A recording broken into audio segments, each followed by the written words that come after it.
Welcome to Seeing Green Solutions for Our Daily Lives, the podcast where we spotlight the brands, ideas, and people making it easier to live sustainably every day. Today's episode is part of our Spotlight series, a deep dive into one of our Seeing Green Solutionists of the day. And now, today's solution. Welcome back to the deep dive. Really glad you could join us. This is episode 15 in our Seeing Green Spotlight series. Yeah, this is where we take a closer look at our Seeing Green Solutionist of the day. We explore the real practical solutions they're bringing to help all of us be, well, healthier and greener in our everyday lives. And hey, if you haven't already, please do subscribe to the Seeing Green podcast. That way you won't miss any of these deep dives. Now, today's deep dive is actually a pretty special one. We are celebrating Seeing Green's 200th Solutionist of the day. That's right, 200. It's quite a milestone. You know, the Seeing Green podcast itself, it's still relatively new, but our Solutionist feature, that's been going for a while, highlighting some truly incredible innovators. And today's honoree, number 200, the innovator we're focusing on, is ThredUp. Okay, let's unpack this a bit. Let's really understand the huge problem that a company like ThredUp is trying to tackle. Right. And when you start looking into it, the first thing that just jumps out is the sheer scale of the fashion industry's environmental footprint. It's massive. We awfully don't think about it day to day, but the numbers, well, they paint a pretty stark picture. Get this. Over 100 billion garments are produced globally every single year. And that number, it's doubled in just the last 15 years. Yeah. Double. The pace is just astounding. 100 billion garments a year. That's hard to even picture. It really is. And all that production, that relentless churn, it comes at a huge cost to the planet. The fashion industry alone is responsible for about 10% of global carbon emissions. 10%. Wow. But here's maybe the most concerning part for me. The average piece of clothing, it gets worn just 7 to 10 times. Only 7 to 10 times. Yeah, before it's just discarded. And when we say discarded, what happens? Well, 73% of all apparel ends up in landfills or it gets incinerated. But here's the kicker. 95% of that discarded clothing, it could actually be reused or recycled. 95%. Exactly. So there's this immense untapped opportunity just sitting there. Mm-hmm. It really drives home that saying, you know, the most sustainable garment is the one already in your closet. Extending the life of clothes we already have. That's absolutely crucial if we want to make a real difference. Those numbers are, yeah, they're stark. It makes you think about your own closet, doesn't it?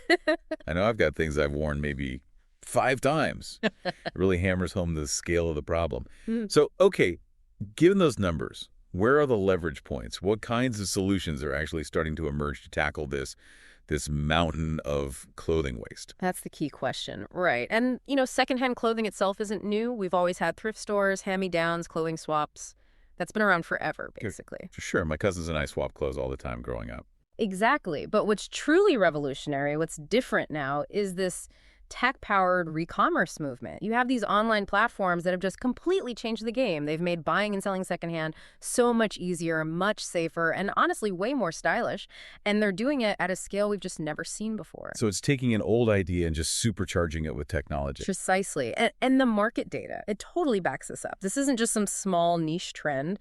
Resale is actually expected to grow faster than fast fashion. The global secondhand market could hit $350 billion by 2027. $350 billion. Globally. And just look at the U.S. The secondhand apparel market grew 14% just in 2024. That's 5 times faster than the regular retail clothing market. And online resale specifically, that's projected to nearly double, hitting maybe $40 billion by 2029. Wow. Okay. So people are really catching on. Oh, absolutely. The consumer shift is clear. In 2024, 58% of consumers bought secondhand apparel. That's an all-time high. And if you look at younger generations, Gen Z and millennials, it's even higher. 68% of them participated. So why are people flocking to secondhand now? Is it just about price? Price is definitely a big factor, getting better deals. But it's more than that. People talk about the thrill of the hunt, finding something unique. It's also a way to afford higher-end brands they might not buy new. And of course, there's the environmental aspect. People want to make a better choice for the planet. Plus, finding those one-of-a-kind looks, you know. Yeah. Expressing personal style. Right. That mix of motivations is really interesting. Values, sustainability, style. Yeah. It all comes together. Okay, so here's where it gets really interesting, as you say. Let's zero in on our solutionist of the day, ThredUp. How do they fit into this whole re-commerce revolution? Well, ThredUp is definitely one of the key players. They were founded way back in 2009, so they're one of the true pioneers of online resale. You could almost call them an OG of re-commerce, really. They were there right at the beginning. An OG, I like that. Yeah, and their mission statement is pretty simple but powerful. Inspire the world to think secondhand first. Think secondhand first, okay. And the origin story is kind of cool. It actually started as a men's shirt swapping service. Just shirts. Just shirts initially. The co-founder and CEO, James Reinhart, apparently looked in his own closet, saw all these shirts he wasn't wearing, and had this insight. He realized this wasn't just about his closet, it was a bigger thing. At the time, he probably didn't fully grasp how that idea would, well, completely upend how we look at retail, fashion, and the environment. But from that small start, it grew into one of the biggest online resale platforms out there. That's fascinating. So one of the big things ThredUp seems to have done is just make the whole process easier. Right. Removing the friction, as they say, for both people selling clothes and people buying them. What are some of the key things they've done there? Absolutely. Removing friction is key. For sellers, the big innovation, the real game changer, was their cleanout kit. Okay, the cleanout kit. How does that work? It's incredibly simple. You basically order a free bag or print a label. Now you pack it full of clothes you don't wear anymore, good condition stuff, and you just send it off to them. Free shipping. Then ThredUp does all the heavy lifting. They have this 12-point inspection process for quality. They take professional photos, they write the descriptions, list the items online, and handle all the shipping when something sells. So the seller just has to fill the bag. Pretty much. Then you can either cash out your earnings or get shopping credit to buy things on their site. It just streamlines everything, takes away all the hassle that used to come with trying to sell clothes yourself online. Yeah, taking photos, writing descriptions, dealing with buyers. That can be a lot. Exactly. And then there's the scale. The sheer scale of their operation is another huge factor. They've processed something like 172 million unique items since they started. 172 million. Yeah. And on any given day, I think the last number I saw was from August 2023. They had about 4.4 million unique items listed from, get this, 55,000 different brands across over 100 categories. So everything from, Gap to Gucci. Wow.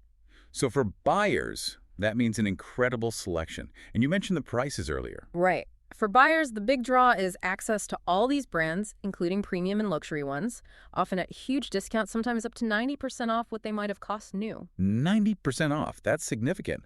But it's not just the price and selection, is it? I've heard their website, the user experience is pretty good too. It really is. They've invested a lot in making the shopping experience feel, well, premium. It's got a sleek interface, really good filters so you can narrow down that huge selection, personalized recommendations.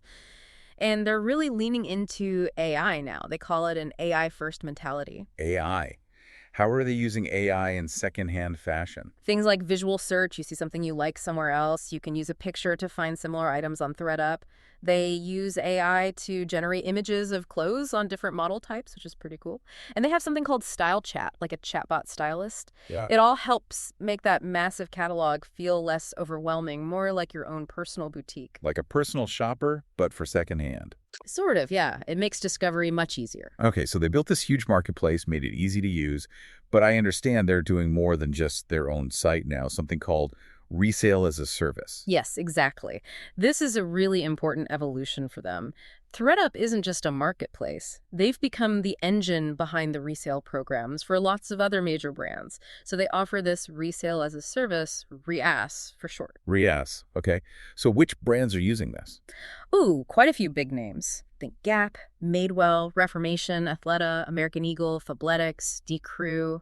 Even Walmart is using that platform for some resale initiatives. So when I shop resale on, say, Madewell site, it might actually be ThredUp powering that behind the scenes. That's often the case, yes. They provide the technology, the logistics, the whole back-end system as a white label service. And this is really significant because it's not just about ThredUp's own success anymore. It's about enabling circularity across the entire retail landscape. They're helping other brands participate in the circular economy, extend the life of their products too. That's a big shift. And didn't they recently make a major move with this REAS technology, something about making it free? They did. That was huge news. In the first quarter of 2025, they announced they were making their core REAS technology free and open source. Free and open source. Wow, why would they do that? Isn't that giving away their advantage? What's the thinking there?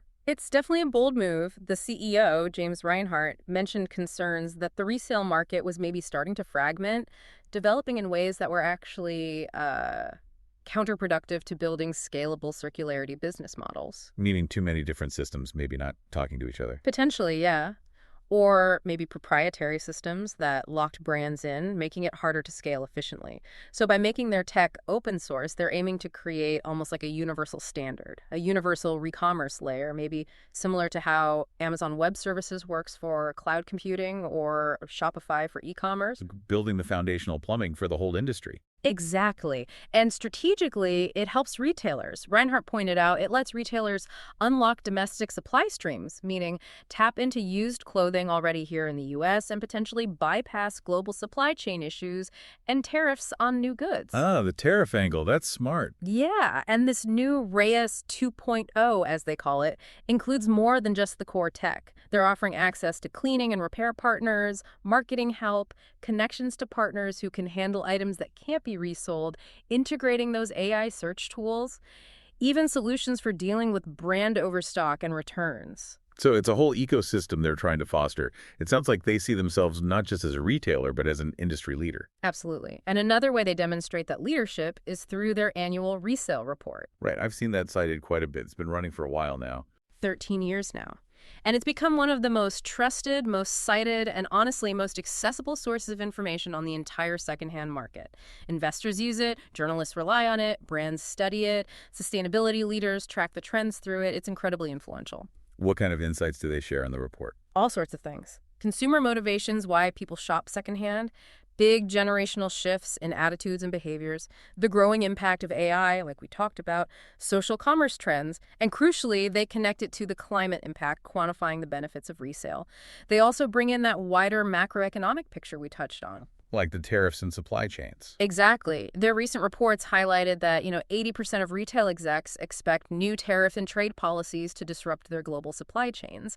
At the same time, something like 62% of consumers are worried about apparel prices going up because of those disruptions. So resale becomes an answer to that uncertainty. That's the argument.